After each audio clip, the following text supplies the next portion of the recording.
Hi friend, आशा करते हैं आप सब ठीक है। आपके सारे बात से बहुत अच्छे हैं। आज मैं आप लोगों को बताऊंगा बजरी और फिंच के अंदर कौन सा बात अच्छा है। आप पहले बात रख रहे हो तो कौन सा बात रख सकते हो।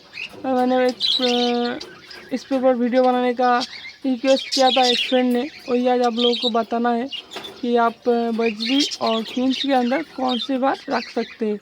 तो पहले मैं आपको बताऊंगा कि आप अगर पहले बात रख रहे हो पहले, तो आप बजरी और बजरी ही रखें, क्योंकि फिंच छोटा परिंदा है और उसको ठंड लग जाए, थोड़ा हवा लग जाए, ठंडी हवा, तो मर जाएगा। और उसको दाना पानी हर रोज चेंज करना पड़ता है, बहुत उसका केयर करना पड़ता है। उस हिसाब से आप अगर बजरी रख रहे हो तो आपको उतना केयर करना नहीं पड़ेगा। आप अगर दाना पानी दे दिया, 2-3 दिन बाद चेंज किया, तो कोई ज़्यादा कुछ प्रॉब्लम नहीं होगा। लेकिन फिंच के लिए ये बहुत प्रॉब्लम हो सकती है। ठीक है। तो और एक चीज़ बताओ कि फिंच के हिसाब से बजरी का थोड़ा कम ठंड लगती है, लूज मोशन होती है, सब कुछ कम होती है, क्योंकि ये थोड़ा बड़ा परिंदा है फिंच से। इसलिए अब फिंच आप पहले ना लें, पहले आप बजरी को रखें और उससे थोड़ा एक्सपीरियंस हो जाए तब आप फिंच ले सकते हैं। लेकिन आप लोग अगर पहले ही फिंच ले रहे हो तो मेरे ख्याल से आप बहुत बड़ा गलती कर रहे हो, क्योंकि फिंच को संभालना थोड़ा मुश्किल बात है।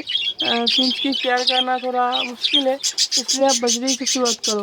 और ये नहीं कि फिंच अच्छा नहीं है, फिंच भी बहुत अच्छी है, लेकिन उससे अब शुरुआत के लिए, फर्स्ट स्टेप के लिए आपको बजरी अच्छा होगा।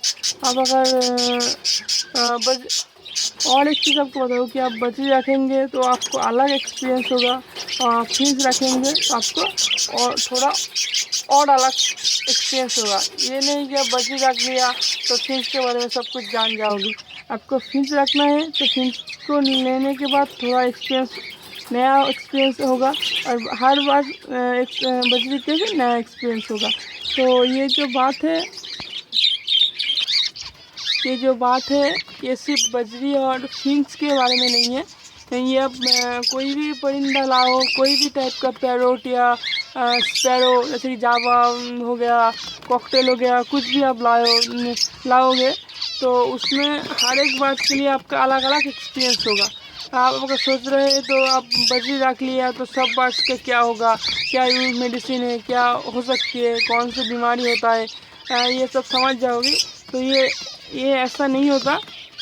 आपको हर एक परिंदों में अलग अलग बीमारी मिलेगा, और आपको अलग अलग तरीके से ट्रीटमेंट करना पड़ेगा। उससे आप कैसे रिकवरी करते हो उसके ऊपर डिपेंड करता है आप अगले स्टेप पे जा सकते हो नहीं। आप अगर बजरी रख रहे हैं, उसका थोड़ा लूज मोशन हो गया, तो उसका आपने ट्रीटमेंट किया और सही हो गया, तो आप नेक्स्ट स्टेज में जा सकते हो, आप फिंच रख सकते हो।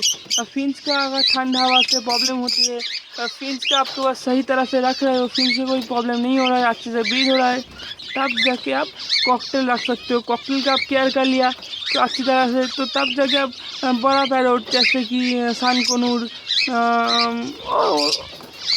अलग कोनूर से है, सारे लाभबार है, ये सब रख सकते हो।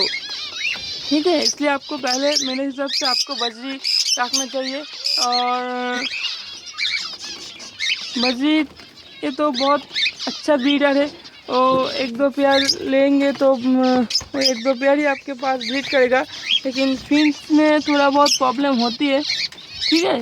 1-2 पेयर लेने से वो डरता है बहुत, लेकिन वो जो तुम्हारा बजरी है वो उतना नहीं डरता, और अच्छे से एक पेयर भी ब्रीड कर लेता है। ठीक है। तो मेरे ख्याल से आप बजरी रखें, और चाहे तो 1-2 पेयर फिंच भी रख सकते हैं साथ में। तो यही अच्छा होगा कि आप 1-2 पेयर बजरी ले और 2 पेयर फिंच लेके पहले शुरुआत करें। तो क्या प्रॉब्लम हो रही है, क्या मेडिसिन देना पड़ता है, क्या मल्टीविटामिन कैसे बीट करता है, ये सब जानने के बाद आप बड़ा सेटअप लगाए। पहले फिंच का ही 20 पेयर सेटअप लगाए, बजरी का 20 पेयर सेटअप लगाए, उसके बाद बड़ा पैकेट में जा सकते हो। मेरे ख्याल से पहले ही लाभबार्ड या कॉकटेल लेने का कोई ज़रूरत नहीं है। ठीक है। यही मैं आप लोग को बताना चाहता हूँ। पहले आप छोटा परिंदे से शुरुआत करो, फिर आप बड़े से करना, ठीक है। चलिए मिलते हैं नेक्स्ट वीडियो में, और वीडियो को अच्छा लगे तो लाइक दे देना, और चैनल में नहीं हो तो चैनल को ज़रूर सब्सक्राइब कर देना।